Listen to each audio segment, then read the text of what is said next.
오늘 제목은 아기와 같은 나이입니다.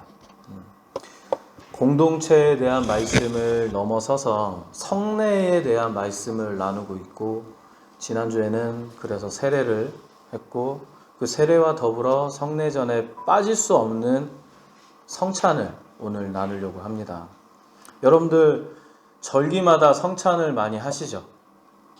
우리 개신교는 목사의 주관에 따라 거의 달려 있어요. 근데 보통은 절기마다 성찬을 합니다. 근데 가톨릭 교회 같은 경우는 성찬을 매주 예배 때마다 합니다. 매주가 아니죠. 더 많이 하죠. 수요 예배 때도 하고, 주일 예배 때도 하고. 그래서 성찬이 우리보다 더 경건하고 조금 더 체계화되어 있습니다. 이 성찬을 굉장히 중요시해요. 여러분들 성찬을 하실 때에 어떤 마음으로 하시는지. 대형교회 같은 경우는 얇게 동전처럼 된 뻥튀기를 나누기도 하고요. 그게 부피도 작고 나누기도 쉽고, 또 어떤 교회 같은 경우는 카스테라 빵 같은 걸 깍두기 형태로 잘라서 나누기도 하고, 카스테라를 나누기도 하고 합니다. 성찬을 할 때 저 빵을 더 큰 걸 먹어야지, 혹시 그런 생각으로 성찬을 하시는지. 저 역시도 마찬가지지만 성찬을 할 때에 예수 그리스도의 피고 포도주가, 그리고 빵이죠. 빵과 떡이 예수 그리스도의 살이라고 그렇게 집례를 하시는 목사님께서 말씀을 하십니다. 근데 우리가 과연 그러한 마음으로 성찬을 하고 있는가? 그리고 성찬의 의미에 대해서 얼마나 우리가 잘 알고 있는가? 오늘 그 시간 한번 잡아보려고 합니다. 성찬이란 무엇인가? 물어보지 않겠습니다. 성찬이 왜 시작됐을까요? 혹시 기억나는 부분 있으세요? 예수님께서 십자가에 못 박히시기 위해 잡혀가던 날이 있었습니다. 근데 그 잡혀가기 전날 밤에 제자들과 함께 만찬을 했어요. 그게 바로 이제 성찬을 직접 시작하신 날이고, 세우신 예식의 시작입니다. 그리고 그날 떡과 포도주를 통해서 예수님께서 방금 말씀드린 바와 같이 받으라, 이것은 나의 피다. 받으라, 이것은 나의 살이다 라고 말씀을 하셨습니다. 왜 나의 피와 살이라고 말씀을 하셨을까요? 왜냐하면 십자가의 죽음을 맞이하고 있었기 때문입니다. 그러므로 인해서 이 성찬이라는 것은 예수님의 십자가 죽음을 기념하는 만찬이다 라는 것입니다. 그렇다면 이 성찬은 반드시 해야 하는가? 그런 질문을 할 수가 있겠죠. 근데 우리가 할 수밖에 없는 이유가 있는데, 예수님이 직접적으로 명령하셨기 때문입니다. 떡과 잔을 나누시며 이것을 행하고 나를 기념하라라고 직접적으로 말씀을 하셨습니다. 그리고 예수님의 사랑과 그 구원의 은혜를 우리는 이 성찬을 통해서 기억하고 그 은혜를 마음에 품게 되는 것입니다. 근데 우리는 이러한 의미를 온데간데 없이, 성찬 하는구나, 한잔하고 떡을 먹고 가네 기별도 안 가네, 이렇게 생각할 수도 있죠. 포도주로 해야 되지만 여러분들 포도주로 하면 어떻게 되겠습니까? 음주운전이 되겠죠. 그래서 요즘에는 포도주스로 그렇게 성찬이 이렇게 변화가 되어져 가는 거예요. 근데 그 의미만은 변해야 될까요? 변하지 않아야 될까요? 포도주를 포도주스로 하지만 이 성찬의 의미는 절대로 변해서는 안 됩니다. 그 의미를 조금 더 살펴보도록 하겠습니다. 앞에 보시면 연합과 증표와 하나됨과 재림에 대해서 우리는 그 의미를 함축적으로 알 수가 있습니다. 누구와 연합하는 것일까요? 바로 예수 그리스도와 연합하는 것입니다. 왜? 예수 그리스도의 그 죽음을 기념하는 것이기 때문에 영적으로 예수님과 내가 하나 되는 것입니다. 주님으로부터 오는 영적 양식을 그리고 공급받는 것. 성찬이라는 것이 살과 피라고 했잖아요. 그저 포도주가 아니고 떡이 아니라는 것입니다. 그리고 증표, 새 언약의 증표. 내가 하나님의 자녀가 됐다라는 확신을 갖게 되는 것입니다. 새 언약의 증표라는 것은 예수 그리스도가 이 땅에 오시고 나서 그 전과 후로 나뉘는 거예요. 내가 예수님을 통해서 믿음의 사람이 됐다. 구원의 사람이 됐다. 그리고 하나님을 내가 절대적으로 신뢰하고 믿는다라는 말입니다. 그리고 예수 그리스도의 연합도 중요하지만 하나됨이 있죠. 우리가 이 전 성례전에 굉장히 강조를 많이 했던 거 공동체입니다. 공동체에서 뭐 말씀이 다 다르고 내용은 다르지만 주된 내용이 뭐죠? 바로 이 하나됨입니다. 하나됨. 공동체가 와해되고 분해되고 갈라진다는 것은 하나님께서 굉장히 싫어하는 행위이자 악마가 좋아하는 행위입니다. 그래서 우리는 분열되기보다 하나 되기 위해 열심히 모이고 우리 오늘 권사님께서 기도하신 바와 같이 서로를 이해하고 존중하는 그런 게 필요한 것입니다. 그런데 이 성찬에서도 공동체의 하나됨, 우리가 함께 밥을 먹고 함께 떡을 나누는 그 행위가 가족이 되어가는 행위가 되는 거예요. 우리가 그저 밥을 먹는 것이 중요한 것이 아니라 그 안에서 나누는 대화와 따뜻함과 밥을 또 차리고 치우고 하는 그런 섬김들을 우리가 다 주고받고 하는 거예요. 그러면서 공동체가 더욱더 끈끈하게 하나로 형성되어져 가는 것입니다. 이렇게 우리는 예수 그리스도 안에서 한 몸을 이룬 형제 자매라는 의미가 내포되어 있습니다. 그리고 재림에 대한 소망이 있습니다. 재림은 심판을 받는 날이기도 하지만 반대로 기쁜 날이기도 합니다. 왜?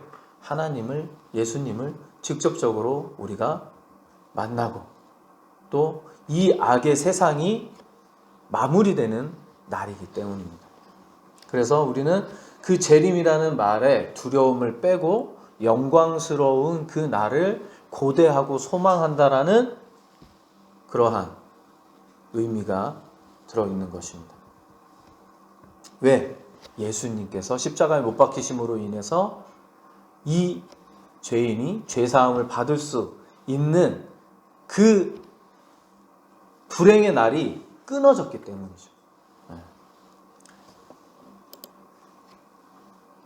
성찬은 언제부터 시작했을까요? 예수님께서 잡혀가시기 전에 그렇게 시작은 되었는데 성도들이 언제부터 시작하게 되었을까요? 예수님이 돌아가시고 바로 초대교회부터 시작이 되었습니다. 그리고 앞에 보시다시피 교단별 성찬의 그 의미가 내용이 조금씩 다릅니다. 그리고 신학적 입장이 조금씩 달라요. 카톨릭은 우리가 흔히 말하는 성당이죠. 성당. 성당은 화채설을 믿습니다. 화채설. 아까 그 장과 떡이 뭐라 그랬죠? 예수님의 피와 살이라고. 카톨릭에서는 이 화채설이라고 하는 것은 실제로 우리가 성만찬을 할 때 빵이, 포도주가 예수님의 피와 살로 변한다라고 믿고 있는 것이 화채설. 그리고 루터교, 공제설. 실제로 이 음식들이 떡과 포도주가 변하지는 않으나 그 위와 아래에 그 안에 있는 요소는 예수 그리스도의 그 실제가 존재한다 라고 믿는 것이고, 우리 장로교죠. 우리 장로교는 영적 임재설입니다. 포도주가 진짜로 피로 변하는 것이 아니라 영적으로 주님의 은혜가, 은총이 임재하여서 우리가 은혜를 나눈다, 뭐 이런 식으로 이해하시면 되겠습니다. 그리고 침례교, 기념설, 아니다, 임재도 아니고 진짜로 변하는 것도 아니고 상징적으로 예수 그리스도의 그 죽음과 은혜를 우리는 기념하는 것이다. 상징적 의미가 굉장히 큽니다.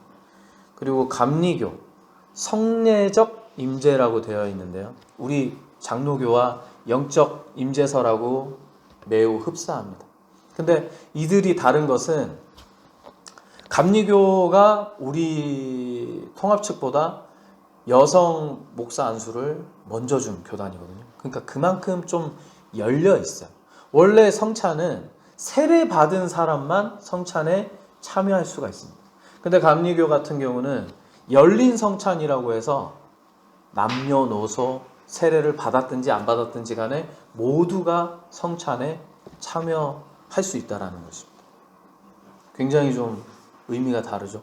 근데 원래는 저도 이제 학교 다닐 때 이렇게 배우긴 했는데, 카톨릭 다니시는 성도분들께서도 화채설을 진짜로 믿고 있는지는 잘 모르겠어요. 워낙 또 시대가 급변하기도 했기 때문에 아마 우리의 영적 임재설과 굉장히 비슷하게 그 의미를 생각하고 있지 않나, 그런 생각이 듭니다.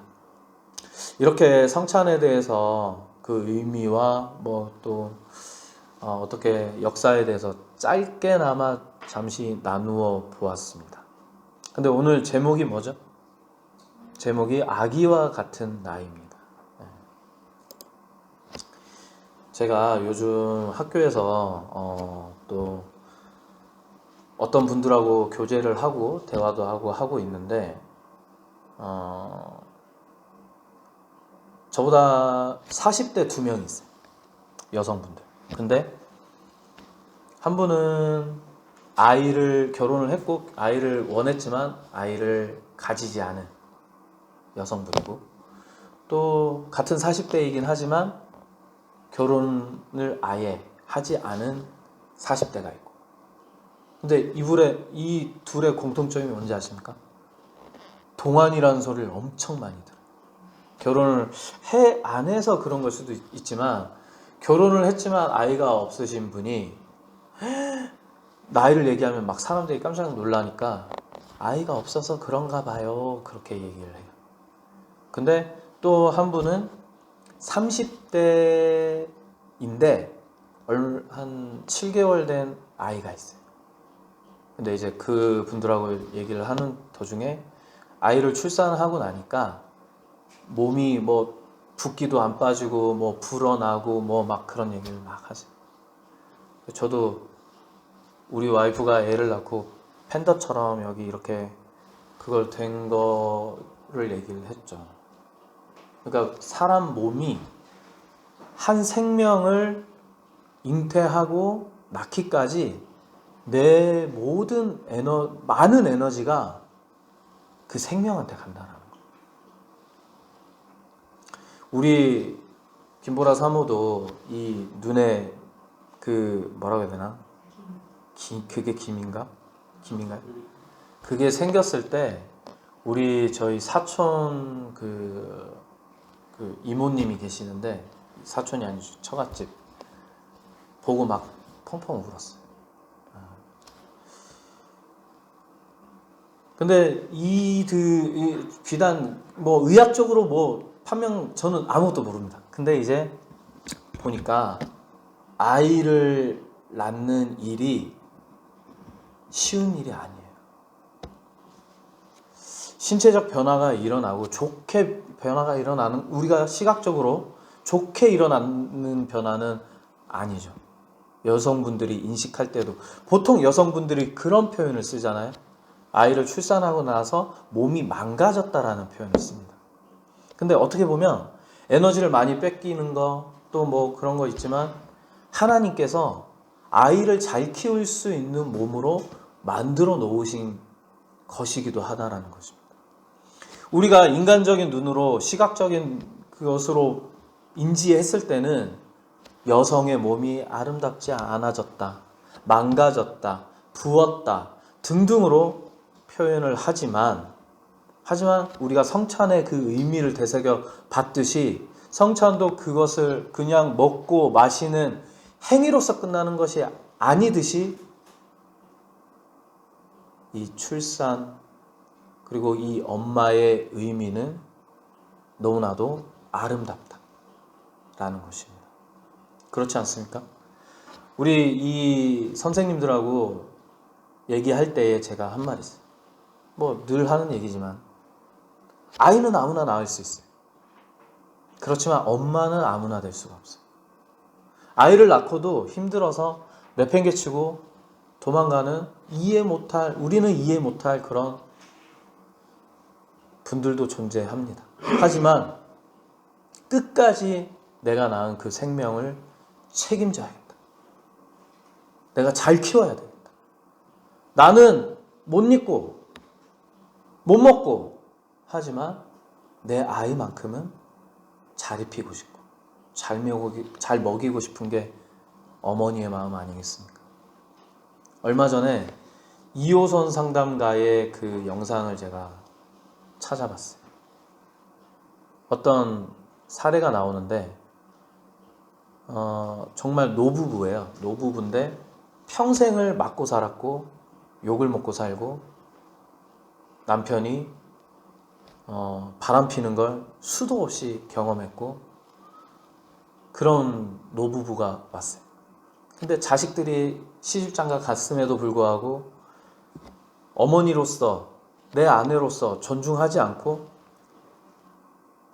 진짜 입에 담기 힘든 쌍욕을 그 아내에게 하는 거예요.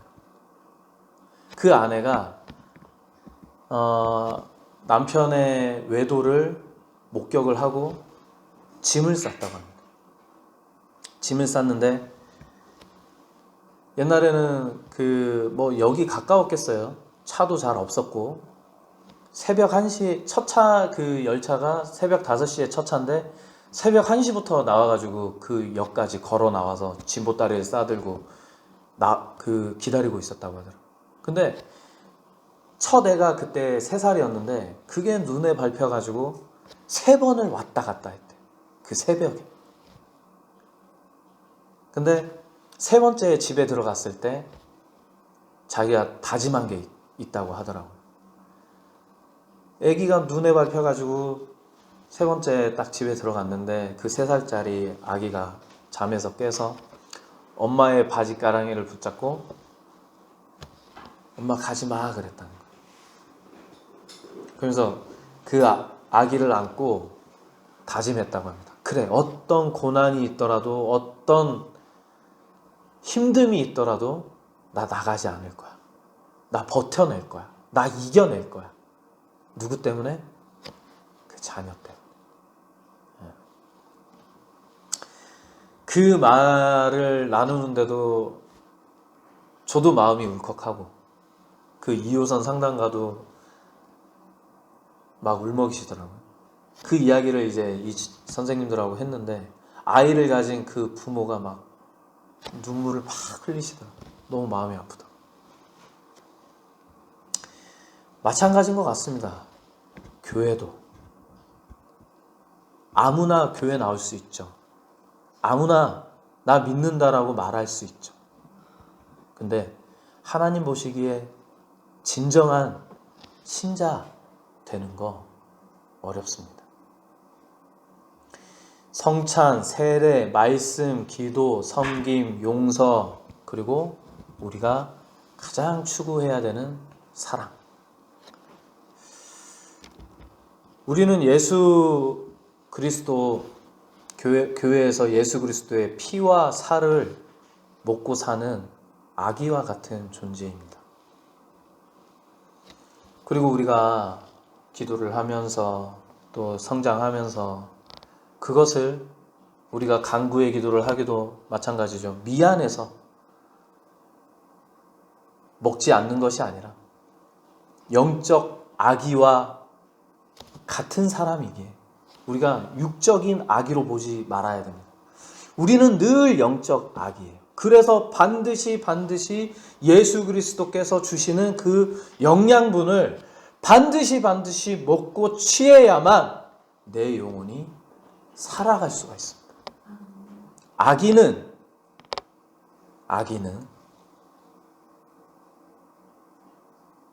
엄마 없이 살아갈 수가 없어요. 부모 없이 절대로 살아갈 수가 없습니다. 먹여주고 재워주고 씻겨주고 닦아주고 안아주고 그 아기한테는 부모가 바로 신적인 존재죠. 전지전능한 사람이 바로 부모입니다. 그 아기한테. 우리가 영적 아기로서 하나님을 절대적으로 의지하지 않는다라면 우리의 영혼은 반드시 죽을 수밖에 없습니다. 오늘 29절 말씀 우리 동영이가 큰 소리로 좀 읽어주십시오. 그러나 너희에게 이르노니 내가 포도나무에서 난 것을 이제부터 내 아버지의 나라에서 새 것으로 너희와 함께 마시는 날까지 마시지 아니하리라 하시니라. 아멘. 이 말씀이 좀 어려울 수가 있습니다. 우리가 기쁜 일이 있을 때 무엇을 하죠? 잔치를 하죠. 그죠? 우리가 육신의 잔치는 아무리 좋다고 하여도 그 끝은 있기 마련입니다. 육신의 잔치가 우리가